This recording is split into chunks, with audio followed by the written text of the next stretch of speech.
I just wanted to welcome all to this knowledge share session, and it's going to be about the power of audiovisual communication. I'm Steph Bridgeman, and I'm a media intelligence consultant, and it is my pleasure to welcome our first guest, Amanda, who will be talking to us about the power of audiovisual communication during times of crisis. Before I introduce Amanda properly, let me take a moment to thank eMedia Monitor, who have facilitated today's session.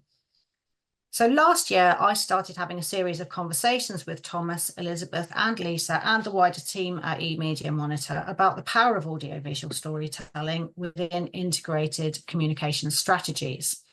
eMedia Monitor specializes in monitoring broadcast communications, that's sound and image, TV and radio, podcast, and YouTube, providing results and alerts in real time, offering the most comprehensive broadcast coverage in the industry.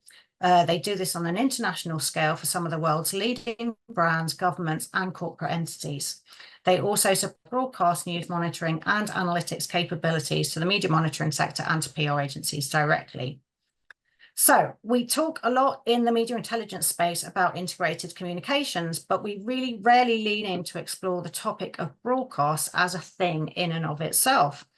So I set out to speak to professionals such as Amanda, who can offer perspectives on the power and the value of broadcasts. So today we're going to explore the power of audiovisual communications during times of crisis. And we'll ask, when crises strike, whether local or national, what role does broadcast really play? And we'll look into the future and ask what role newer media channels such as podcasts might play in crisis communications. And we'll think about social video too. That's the sharing of broadcast news snippets on social channels. We'll see that, whilst live audiences for linear broadcast news may be evolving, the international aspect of even a local broadcast can no longer be underestimated, because local news, broadcast news, gets shared far and wide on social media. It feels like broadcast is now becoming borderless. So first, let me introduce Amanda properly. Amanda is a crisis communication specialist and a director and founder of crisis communication consultancy, Amanda Coleman Communication Limited. Based in the UK, she has more than 25 years experience in crisis and emergency communication. She's the author of Crisis Communication Strategies, published in May 2020, with a second edition published in March 2023 by Kogan Page. And this has been translated into Chinese and Ukrainian. Her second book, Everyday Communication Strategies, was published in November 2022, and her third book about strategic reputation management was published in November 2024. Amanda led the law enforcement communication response to the Manchester Arena terrorist attack in 2017. Now, Amanda provides consultancy support to public and private sector organisations facing challenging times, as well as training individuals and teams to more effectively communicate in a crisis.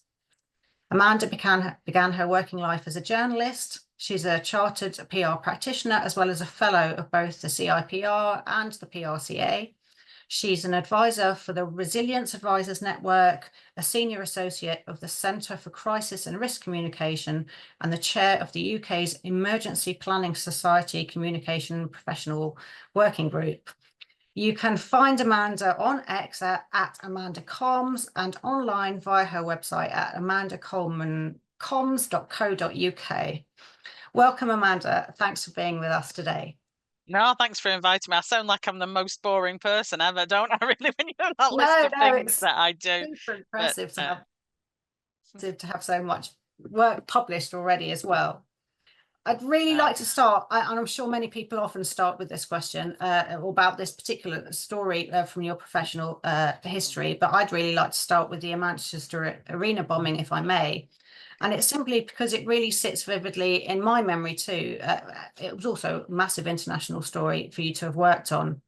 So the event happened on a Monday, and I had actually been at the arena at a concert the Friday before, so it felt really sort of close to my heart there. My daughter was at that age where she was just beginning to start going to concerts at the arena by herself, so I felt very closely the feelings of the parents that were also outside waiting for news.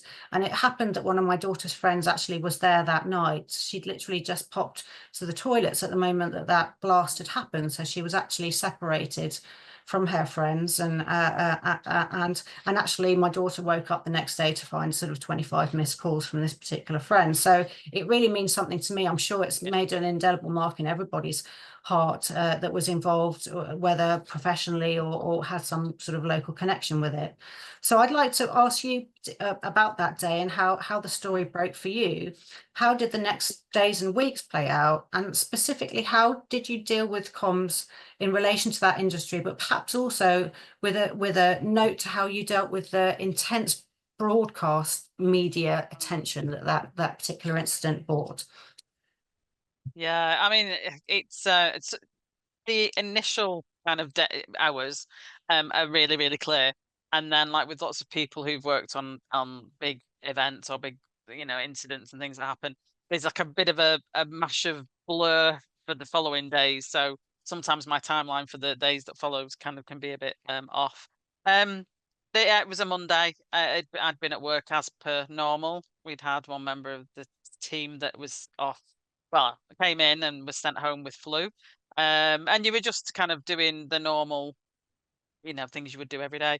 Went home, and I was just actually going to bed. I was actually just about to get into bed when I got a phone call from the on-call press officer. And obviously, all emergency services have somebody available for media stuff 24 hours a day.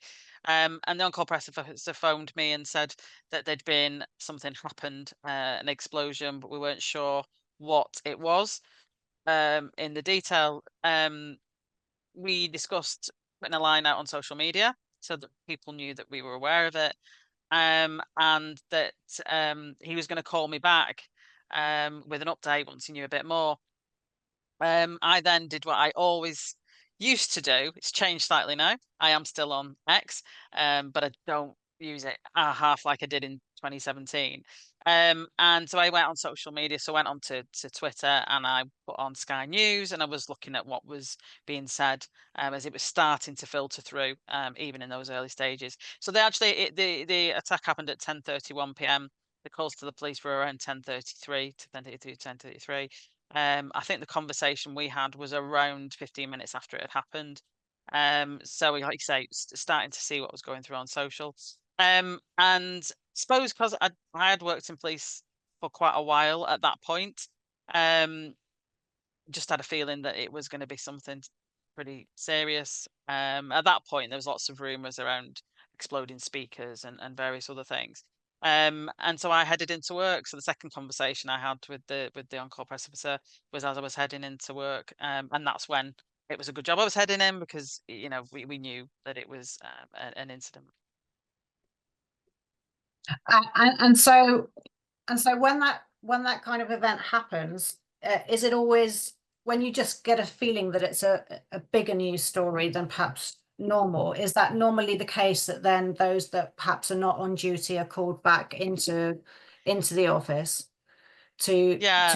face I guess, the onslaught of media requests that you're getting, or do the media that are then asking questions of you revert to the statements that you're putting out? Are you having to deal with media on a one-to-one basis? Yeah, I mean, we couldn't deal with it. In reality, we did deal with a lot of queries that came through, but we couldn't deal with everything because it was just it escalated so quickly, and we were getting so many calls. Interestingly, people always think we had. There was a team of comms people who had responsibility for slightly other bits and pieces that was around 30 so strong. And that night we had uh 5 of us in. And people often think, you would have more people in, but at that time in the night, and in the early stages, it's a lot more manageable because you put in as much information out as you can, but the complexity comes kind of in the days that follow. When you're trying to deal with, all the kind of community tension, you're dealing with the investigation, you're dealing with issues around the families. You know what I mean? So that's when you need all the team. So I spent a lot of the time going and saying to people, please go back, go try and get some sleep. Come in fresh, come in. It's slightly earlier. We used to have people in from about 6:30. But don't. We're trying to maximize the kind of the time that we would be able to function before we needed to get additional support in. So the media very became were an incredible part of it. We were putting a lot of information out on social, but we actually did two, and I won't call them press conferences because we didn't take questions because of the nature of what had happened. But we did two on-camera press briefings, press statements, one at 3 o'clock in the morning and one at just before 7 o'clock in the morning. And the reason, I suppose, even though it was through the night, it was clear what we were saying. People going to bed, waking up, and suddenly hearing the news. And we knew that was going to happen. And we knew potentially that was going to be people who were missing friends or missing relatives. So we wanted to have the media give them as much information as we possibly could do, so that they would be able to help people in that space, so they would know the phone number, they would be able to put that information out.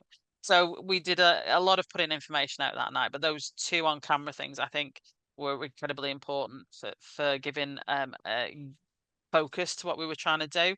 And nowadays, we're kind of, when you look at the state of how crisis response goes, the visuals are so important, probably more important than the statements. We spend a lot of time crafting statements for the moment something happens and having them in crisis comms plans. Actually, it's the visuals. Everybody remembers the visuals from things. If anybody remembers the arena, they will remember the visuals of what happened. They won't remember the kind of detailed statements. So I think it's recognizing the importance of how you do that. Wasn't a lot we could kind of show on a visual level really in that early stage, but the on camera thing, I think, gave us that ability to certainly have some visual senior police person talking around what had happened. Did that on-camera event happen close to the arena or somewhere back near No. police HQ? It was at police headquarters for a number of reasons. One, that was where the control room was, so actually getting the chief constable at the time to go somewhere would have been wasting time effectively. Yeah. We the police headquarters was probably in good traffic, 15 minutes drive, 20 minutes from the arena. It was just outside Manchester, so a lot of the media were double crewed anyway, so they could be in both locations. But for us, it wouldn't have felt appropriate because we were telling people to keep away from the arena, because of the work that needed to be done. So for us to do it would have caused, I think, more kind of issues. So yeah, so it's a good turnout from the media that they did either leave the arena and come for the briefing, or sent an extra kind of crew that they had to the set to see it to the interviews. So I mean, was that a sort of outdoor press Yeah. briefing? So I'm just thinking, with such a big event like that, with a huge amount probably of broadcast media that were then likely to be involved, there's a sort of spatial issue as to whether they would all fit inside a room. So is there sometimes some thought that goes on behind how you deal with that in terms of a crisis response in relation to the extra space that the broadcast media representatives will take up in a room? Oh yeah, totally. And we had because the police headquarters was built on the location it is on now, we actually put in the plans to have a media facility room, which was pretty big, and we could use that a lot for announcements and for things and for information that we needed to do. And it was designed as much as possible to try and be easy access through the building, so that lot of security, it made it easier to get cameras in and out because of the way it was positioned. The challenge we had is obviously because of the nature of it being a terrorist incident, we couldn't have anybody in the building because effectively the building was almost in a kind of lockdown state at that point. So it had to be outside. We were very fortunate that for some reason in mid-May in Manchester, back in 2017, it was ridiculously warm. We had like a sort of freak warm weather for that week. And so it was easy to be able to do it outside. There's lots, and it was very visibly the police headquarters outside as well, which was important for us. As things developed and time went on, we did more indoors, but there was, for this, the problem is actually we couldn't have taken them indoors anyway. And I suppose, having been based out of Manchester for so many years, things like the weather would have played an important role in some of that planning for your regular sort of day-to-day scenarios as well.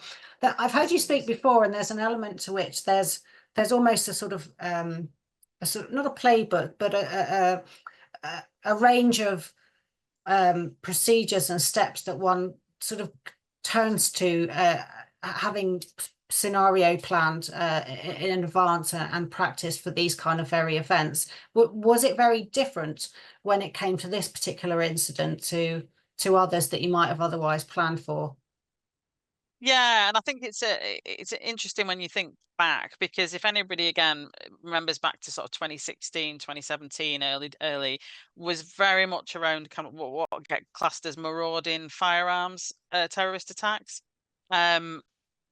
And that was what the plans were very much focused on, because that's what had been seen in Europe and what had been seen in the UK. And in reality, it was very, very different. What we experienced was completely different in terms of the approach. So did the plan hold up? In part, yes, and in part, probably no. Because of the nature of what we were dealing with. I think the other thing was the plans had been developed quite rightly by the Metropolitan Police, because they have their national counter-terrorism sort of position. And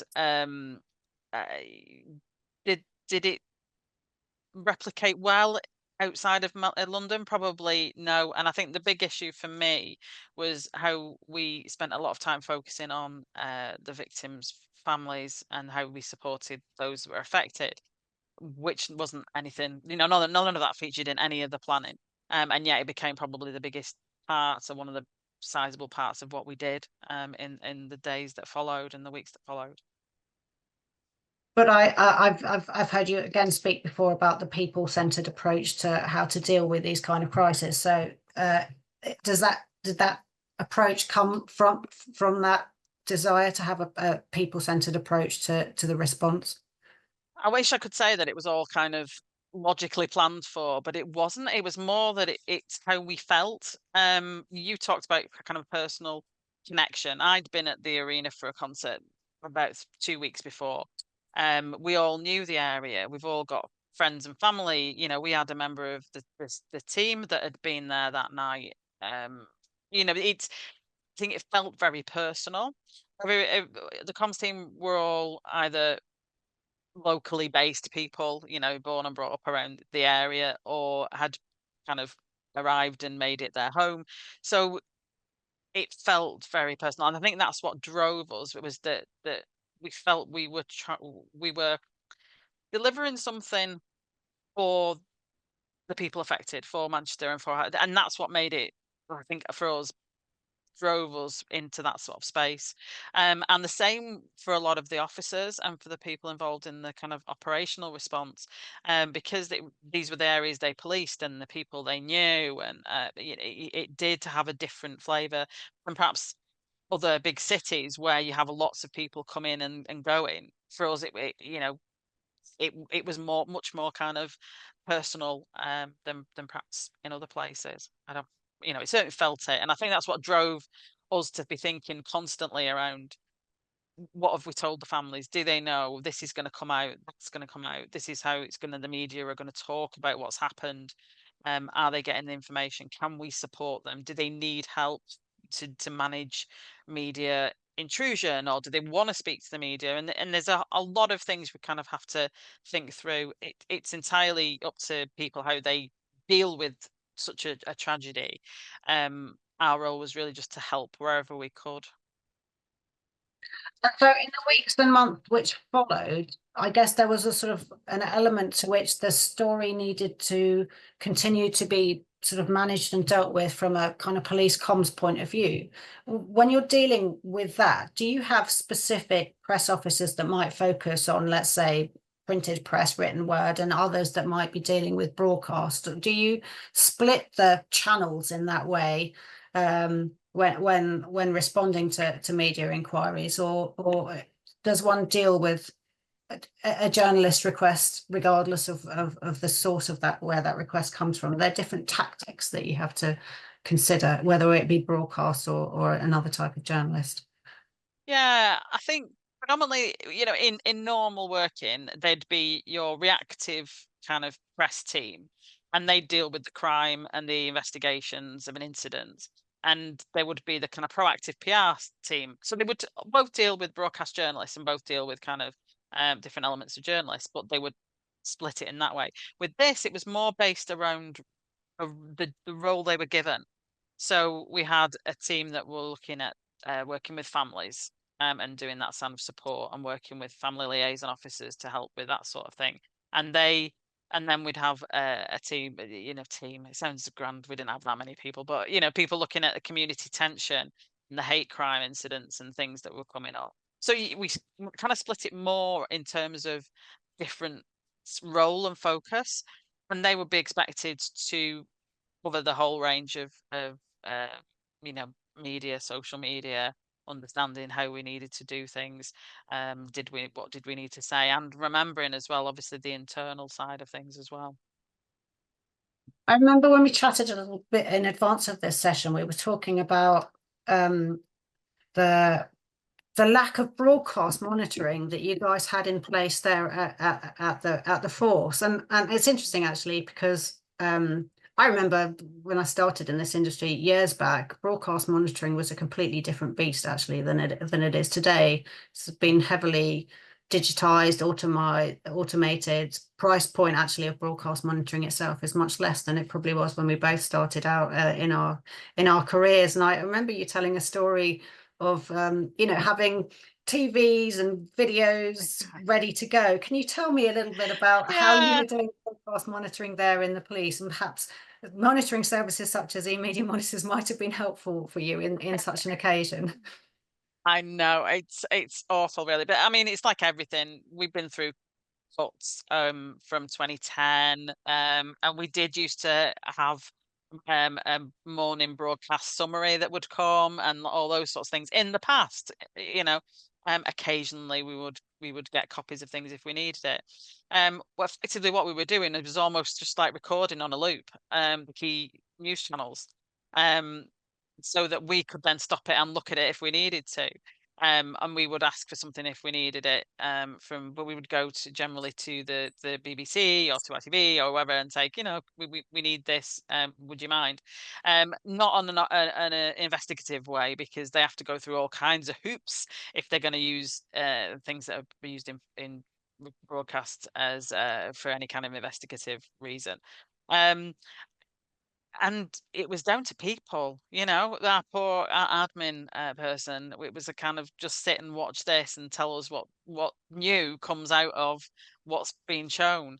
It's not the most sophisticated way to do it, but we had no other quick turnaround option.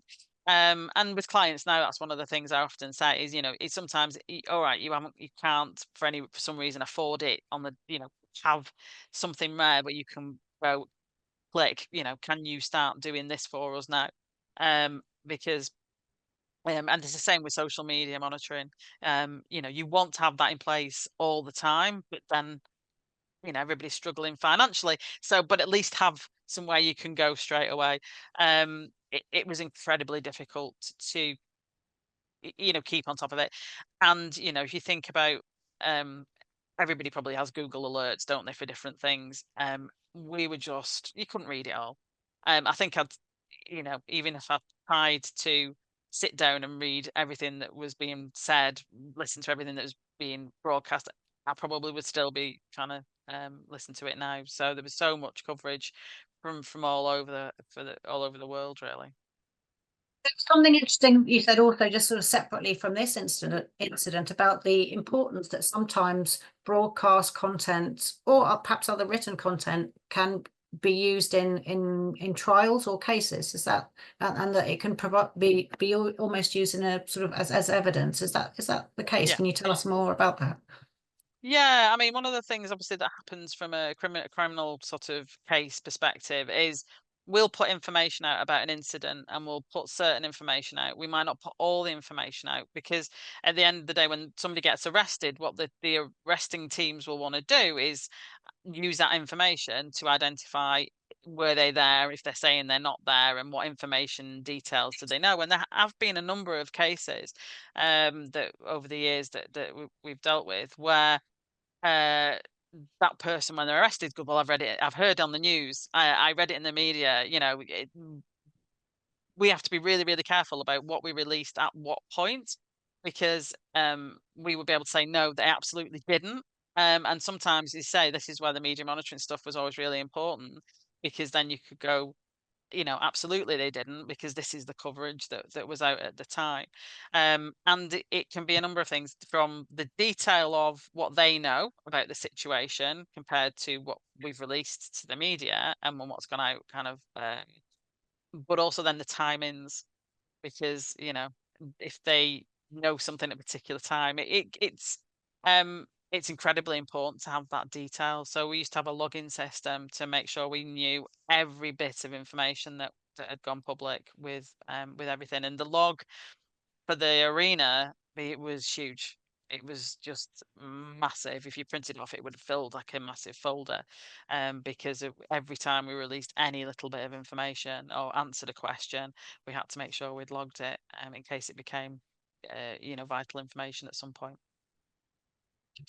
And when you were trying to work perhaps on, I mean, that particular incident was an example of extreme media interest from all corners of the world. You're almost sort of trying to manage that extreme level of interest and to make sure that the right messages got out, but sort of turning the table on its heads when you're working on something perhaps a little bit more proactive for the police service or another organization. Can you tell us about any examples where you might have had some successes in terms of getting proactive stories out there, particularly on those local broadcast news channels? Because I think that broadcast news can play a really important role in connecting with local communities, and just wondered how you approach that in terms of broadcast. Yeah, and we try to have a good working relationship. It's always going to be difficult because the media are quite rightly gonna hold the police to account, and they will challenge them on lots of things, and that's important. But what we tried to do was get to the point where senior officers and those in kind of key positions knew the media. They knew who the journalists were. They knew, so if they were doing an interview, there's already a kind of I know this person. And we would try and be as open as we possibly could. And we would genuinely, they may not have felt it all the time, but we would genuinely try and make sure that we would be able to give them access to somebody to speak about a situation. It's always challenging to get good news stories out because, everybody wants to know about the latest kind of issues, nightmares, situations. But we did try and use it as proactively as possible, and I think it's trying to be really creative to find what works for them as well. I think the difficulty again with time factors and everything is understanding from their perspective what is that bit that's really going to make it work for them. I know a lot of the times if we were doing PR campaigns and work like that, if we had victims that would be able to speak and people who would bring it to life from a human perspective, they really kind of preferred to have that sort of thing. So it's really, I think the key was always understanding what they were looking for, not just what we needed to kind of tell them, and do it in a collaborative way. And we did try and do that through different access and meetings and getting to know them as much as we could on a local level. You can't always do that with the national media, but certainly we tried to do that with our kind of local media. So thinking sort of just back to the kind of crisis topic, I suppose, and the way that media in itself is evolving. I know you do a lot of consulting work with organisations as to how to plan and approach and be ready for such crisis. And I'm intrigued to know how these newer forms of media, social video, YouTube, constant TikTok, this, that, and the other, audio visual communications, but in the palm of the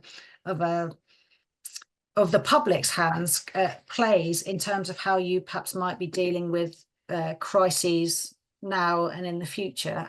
Do you have any tips or guidance as to how to deal with, let's say, non-regulated media in times of crisis, where the control methods are different, I suppose? Yeah, and I think it's just the thing of not fighting where we are, and I see this a lot from all kinds of different organizations and kind of industries, is the frustration with the way the world's moved to the position we are, where the media are, we're called the traditional or mainstream or legacy or whatever, which kind of does them a massive disservice. But I think it's about recognizing their place and the importance of them still. I think the other thing is recognizing that some of the TikTokers, influencers, bloggers, podcasts do have massive influence. They have a big reach, so you can't dismiss them. But you step into that world with your eyes open about the way they operate, and that they don't fall under the kind of traditional Ofcom, etc. kind of position. But I do think there's a lot to be gained by being careful about how you step into who you're going to speak to. And that means really understanding who's in your space as a sector, who are the influencers, who has the ear of people, and then being able to kind of build that relationship, hopefully before anything happens, but definitely so that you can kind of get involved with them. We'd had positions in the past with proactive kind of work where we did in the days when Twitter was nice, going in the distant past, about 2010, we did a Twitter 24-hour Twitterthon. We basically put out all the cases, the incidents that officers were being called to, and we had briefed the media the day before, so the mainstream, like whatever you want to call them, media, knew about it. And one of the things that happened in the day that followed was we had all these, citizen journalists, bloggers, vloggers, and everything going, well, why didn't you tell us? We could have amplified your message. Why didn't you tell us? And that was a real wake up call to where things were going, which is that, these community focused and, industry focused people have a massive part to play.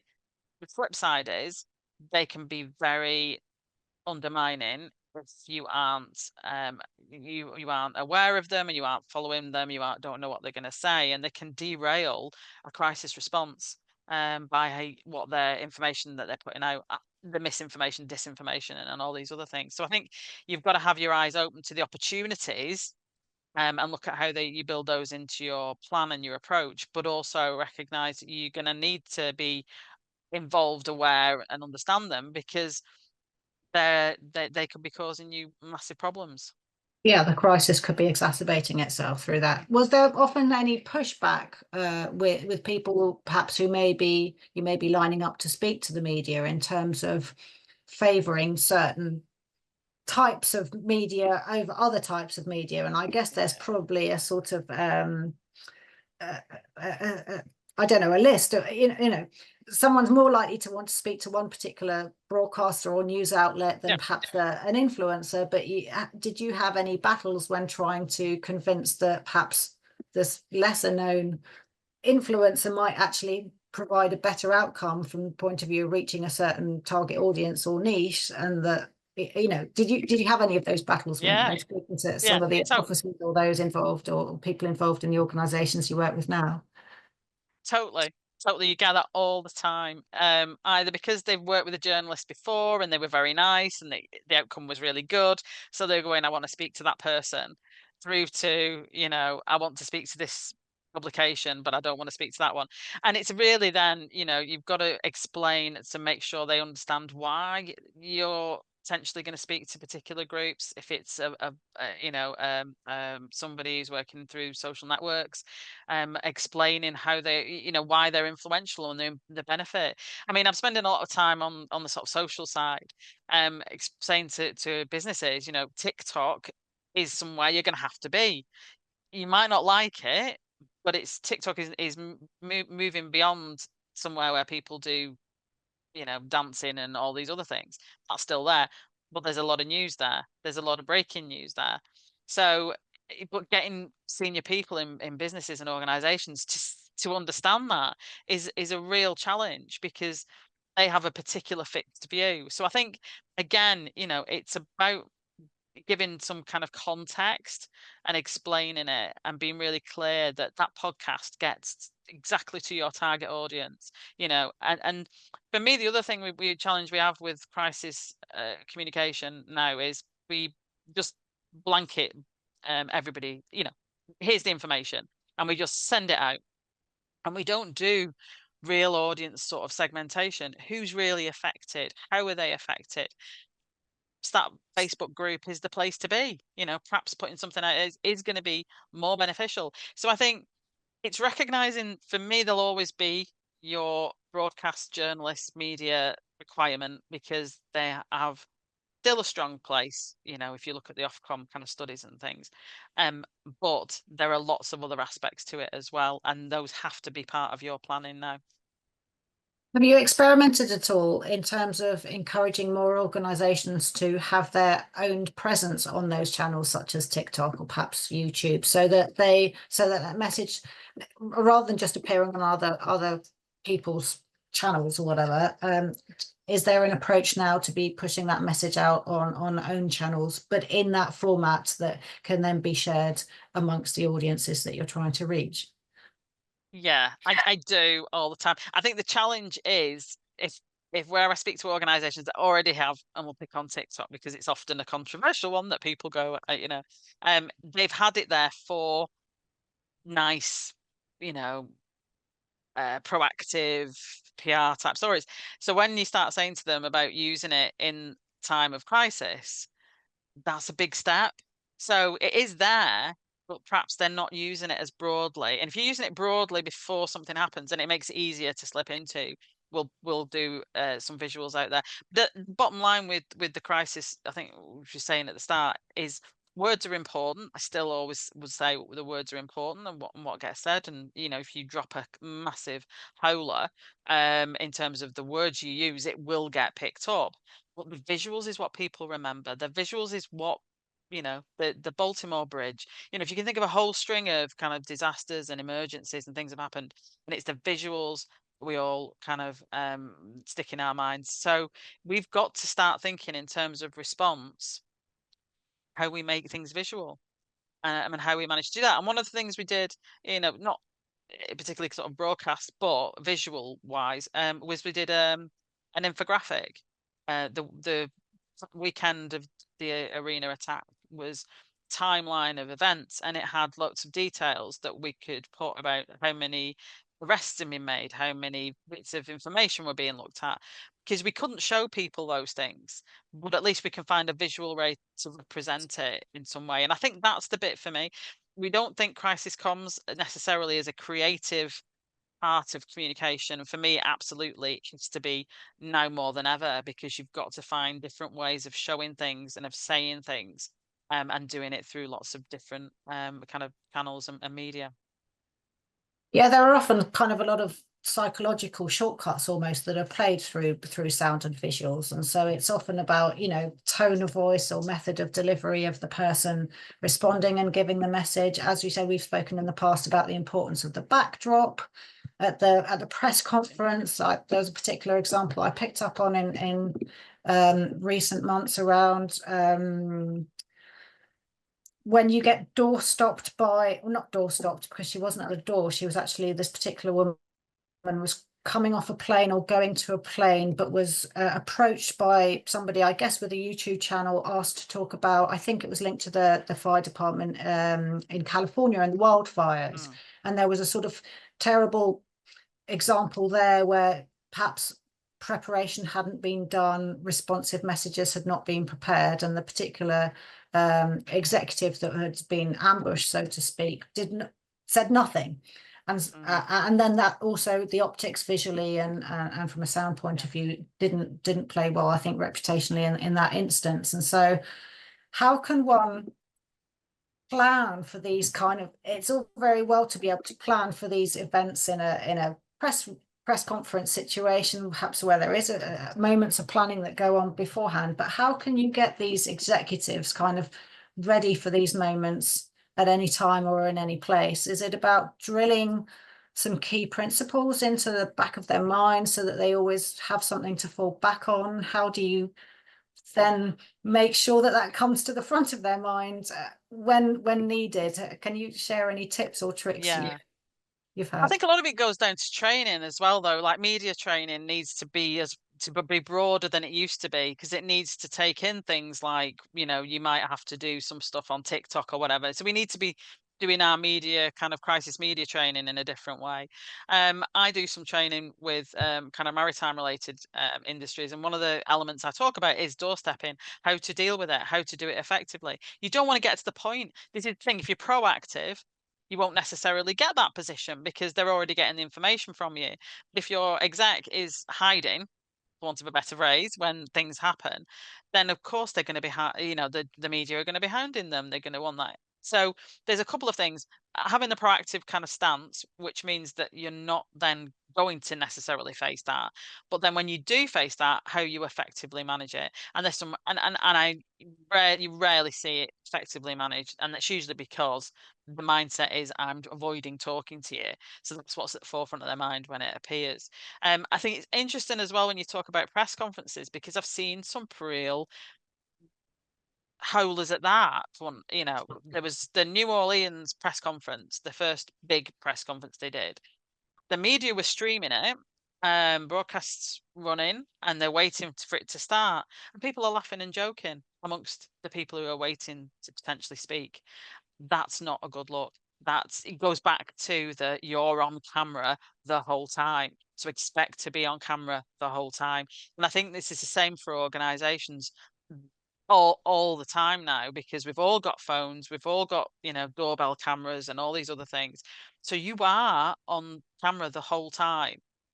So be very mindful of that. And I think that was, so managing press conferences sounds like a really simple thing, and sometimes the way it projects itself through the media isn't helpful to the image it creates.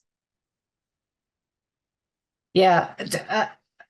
How, I mean, I suppose it's kind of a generational thing, perhaps, in terms of the executives that you're coaching as well, and perhaps the job gets easier as generations pass through the system. Are you finding perhaps younger generations of leaders are more adept at this approach of always being ready to potentially being filmed, or do you find that whatever the generation, the coaching is required to deal with these kind of crisis situations? I think everybody needs it, and I think it's a lot about mindset. So you get the mindset of some people who may have been working in the business for a long period of time and have seen all kinds of changes, but they're open to the world is changing and we need to adapt to it. Which is easier, because you're pushing an open door then to kind of talk about all the things we've just gone through.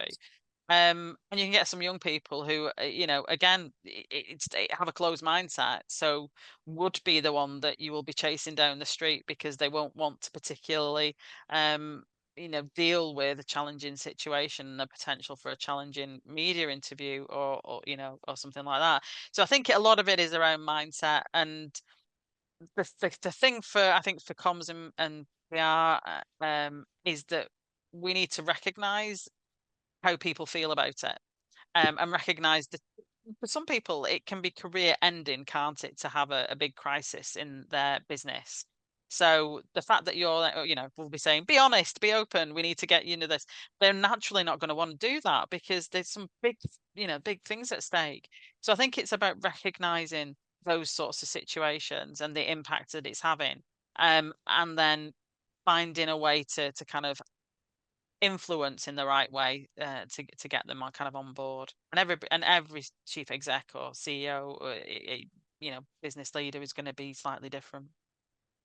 And I guess as you move out of, now you're working as an independent consultant, working with different types of organizations, so perhaps with different maybe lesser constraints on what can be communicated than perhaps you found there when working for the police force. I suppose that provides a different level of freedom for authenticity and transparency and honesty that perhaps if you work in a regulated industry or something such as emergency services, there are reasons why the authentic self can sometimes not come through. It wouldn't be appropriate for it to come through. I think now in the world we all inhabit at the minute, authenticity is key for everybody.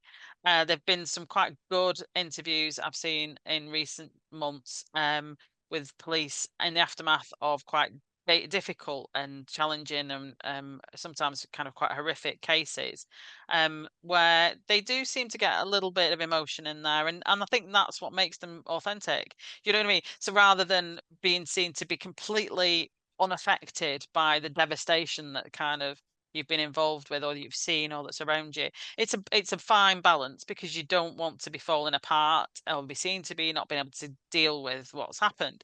But I think that authenticity piece is so critical for everybody, and that's the thing on kind of crisis media training. Being really slick and polished isn't where we are anymore.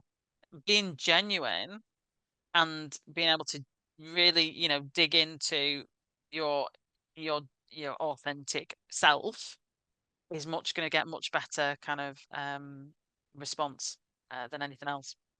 Have you got a series of broadcast clips up your sleeve for training sessions? When you're doing training sessions, do you have here's a bad clip, here's a good clip, let's discuss what's good and bad? And how do you save those broadcast clips? Is it something that you can find them on? I guess these are often broadcast clips that are being shared socially.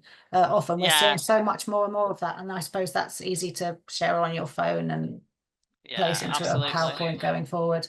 I mean, that's just, I suppose probably as we're getting closer towards the hour, maybe it might be the last question of today, but I think this is the most fascinating phenomenon that we're seeing at the moment with everything evolving so much, is this concept that something might appear in the northwest of England as we're both sitting here today chatting to each other, might appear on our local BBC, is it called Northwest Tonight? Or is that the one on Northwest ITV? Tonight? No, it's still sorry. Northwest Tonight. And so potentially in the olden days, that might have had just a certain reach, and it would have been the reach of the people who are watching that live in the northwest of England at that time. I don't think it's so possible to watch news on BBC iPlayer. So people tend not to watch the news, I think, on repeat.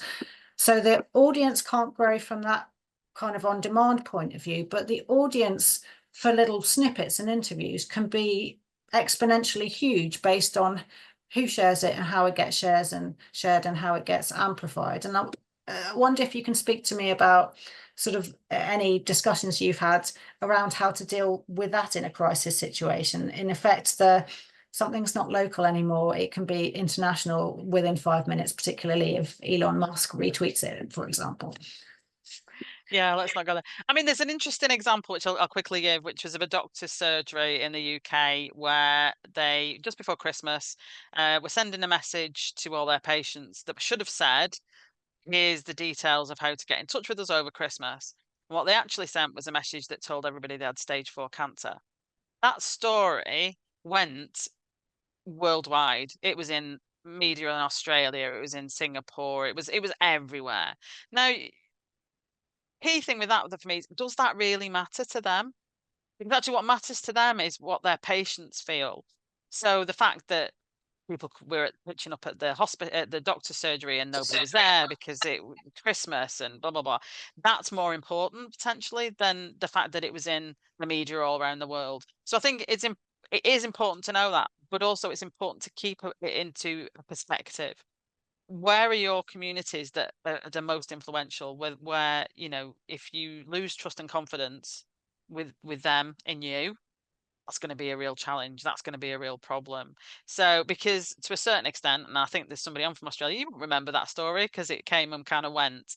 But if you're directly impacted by it, that's where it's going to have a bigger kind of, obviously that will have a longer lasting impact. So I think that's the part of it for me, is also making sure that, you keep a perspective on what really matters to where you are. Have you ever been tasked with that question though of this clip's gone viral, how do we measure its impact? Have you ever been asked to do that? Because I think I worry, not I worry, but I wonder how once these things are sort of the cat's out the bag, so to speak, and it's gone here, there, and everywhere, how one can go find it all again and measure it. Coming from a measurement point of view. I don't, and this is the problem. I don't think you can. I think this is one of the challenging elements, and particularly around sort of in a crisis situation, stuff will go worldwide, and you really got to then unpick: is that significant for you? The going back to the kind of where we started, the arena was an international story. It had international links for lots of reasons. There was a Donald Trump moment, which I think even in Donald Trump Part 1, and all that was important, but it probably wasn't that significant to what we were dealing with. In when you look at it, but that's down to where the community problems were and where things were actually happening. So I think it's about trying to understand the span of what you're dealing with, I suppose, and work it around that, because you'd spend a long time, I think, trying to track down, like you say, all the where that clip's gone. And I think hopefully I don't hear of it a lot, and I think probably because senior people in organisations are starting to understand the world's in terms of comms channels, and it is really difficult to chase everything down in that sort of way. We used to have the judges at court used to do that. Can you tell them to take it off? So Twitter. Well, no. Can you take it off Twitter? No, that The doesn't work. genie's out. Yeah, genie's So out of the box, so to speak, and there's no getting that one back. No, it is fascinating. I love the way it's also kind of comes full circle, because you've brought it back to that person's sort of centered approach, not audience centered approach, but I guess different stakeholder centered approach. I think that's sort of at the root of everything that I've heard you speak about in webinars and sessions that I've listened to you before. And I think that it's important that there's that element of humanity. You might be working for a big organization that is almost faceless, but it's heartening to know that in the times of crisis, the people there dealing with the response and the media response and so on are actually rooting their response in authenticity and in heart and in the needs of the people. And I'm very encouraged to know that there are such good people as yourself there continuing to advise corporations how best to move forward. Any final reflections from you, Amanda, as we wrap up today's session?